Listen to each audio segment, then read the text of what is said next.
Hello, welcome to another episode of Test Chamber. I am your host today, Jeff Cork, joined today by my good buddies, Jeff Marchiafava. Hey. And on the controller sticks, Matthew Miller. Hey, how's it going? Doing great.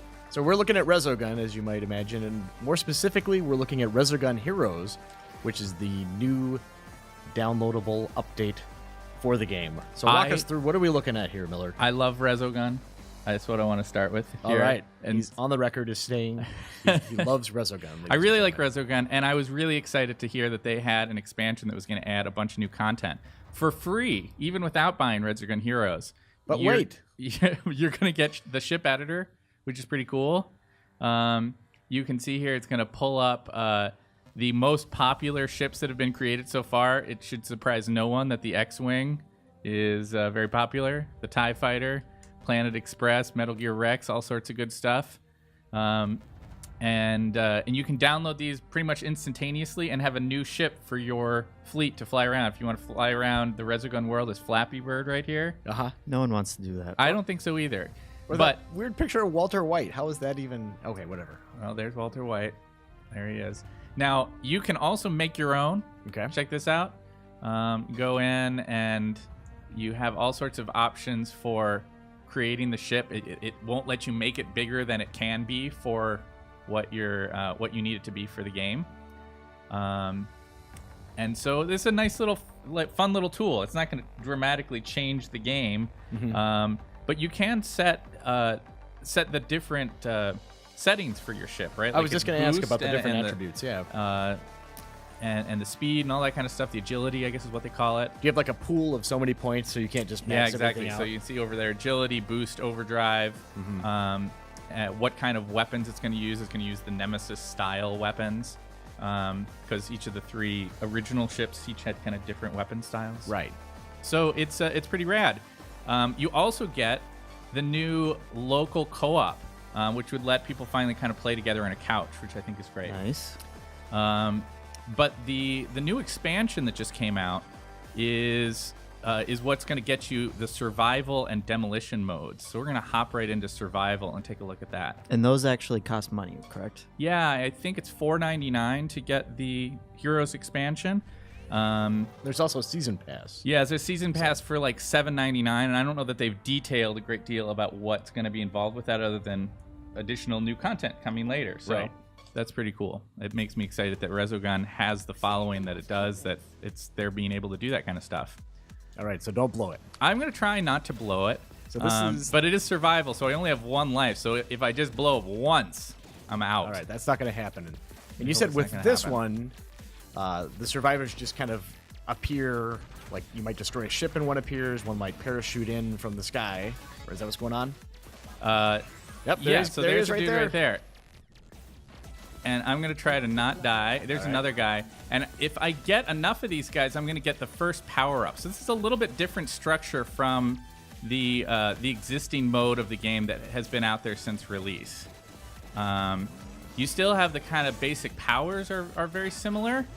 And the signifiers on screen are mostly the same. But instead of collecting dudes and then taking them to a safe zone, you're actually trying to just find them and pick them up, and you immediately get them. And when you do, it counts towards up on the top left of the screen. You can see that there's a counter to get me to my next power-up, right? I haven't gotten any humans towards my next power-up yet, but I did just pick up the power-up that I got for getting to that first group. So that's good. See, this looks like exactly what I want from Resogun kind of in the first place. Yeah. I mean, people who haven't played a lot of Resogun, I think, wonder what all the fuss is about until you really dig into the game and understand how complex all these sort of like interlocking features of boost and overdrive and the different weapons that you can have, and how when you get your weapon upgrades, how that changes how you attack the enemies, understanding the AIs of all the different enemies and how they're going to move as they come at you. And so the survival mode, I think, is a really cool, like, it's not a major twist on the formula, but it is a fun new way to play for people who maybe haven't, who maybe have spent a lot of time digging into what is already out there.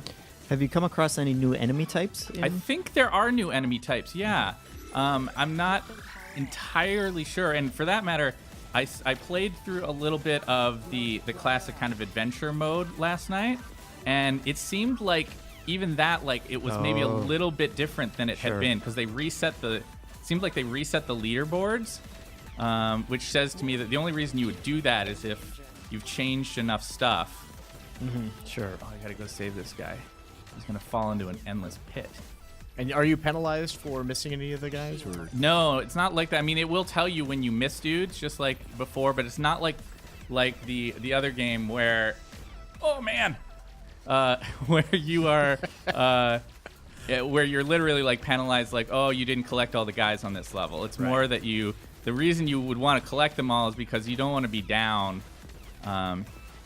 when you don't want to miss dudes because they are going to be necessary to get the upgrades that you want us to be able to keep going. Yes.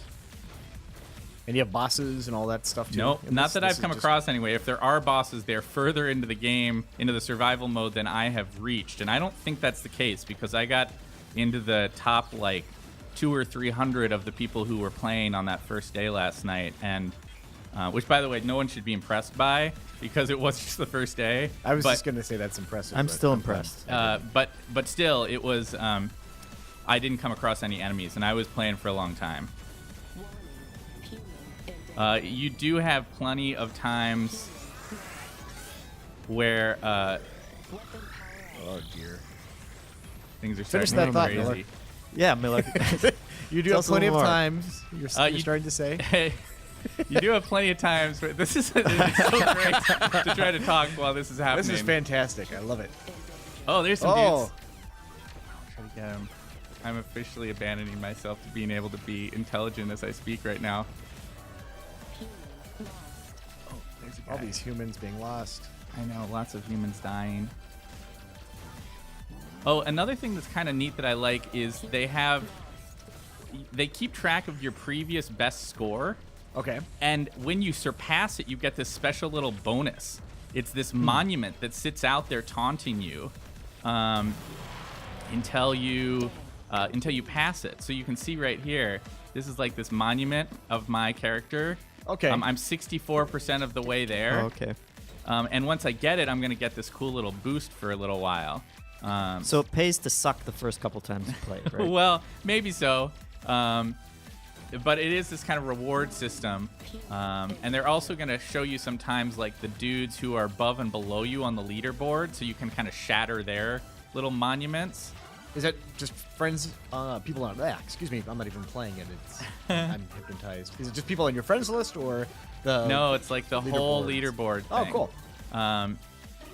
So to explain a little bit more about how the mode works before we hop out and show you guys the other major new mode is there are days. You see the lights kind of changing in the background. So that's actually like a daytime, nighttime thing. Where as the days pass, you need more and more humans before you can get your next power-up.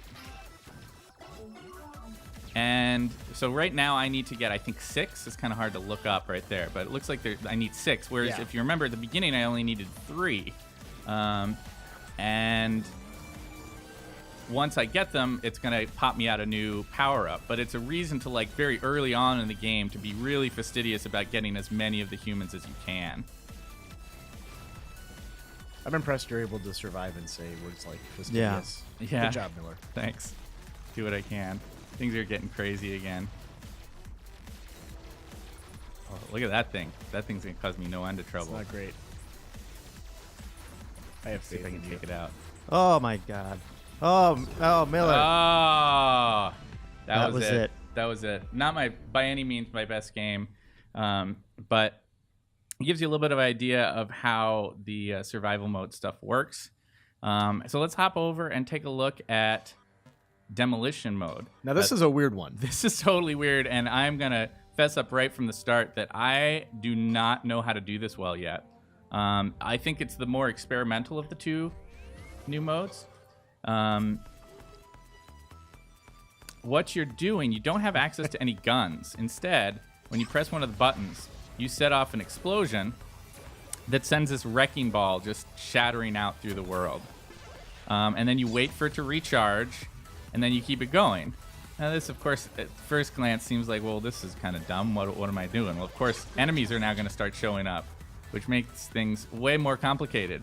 And if I had my wrecking ball nearby, then I could maybe do something about all these guys.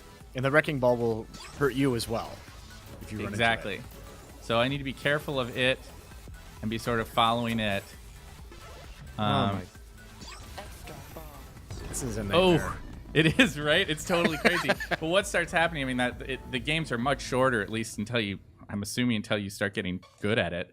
But you start getting multiple balls bouncing around, very much pinball-like, where you get a 2 or 3 different wrecking balls all moving at the same time. You can also kind of aim if you hold down the button, which is helpful. And like that seems like a good shot. Like you'd want to do that. Yeah, and I got a supercharge, so that was a good thing right there. And I so think already that This one's looks doing pretty insane. well.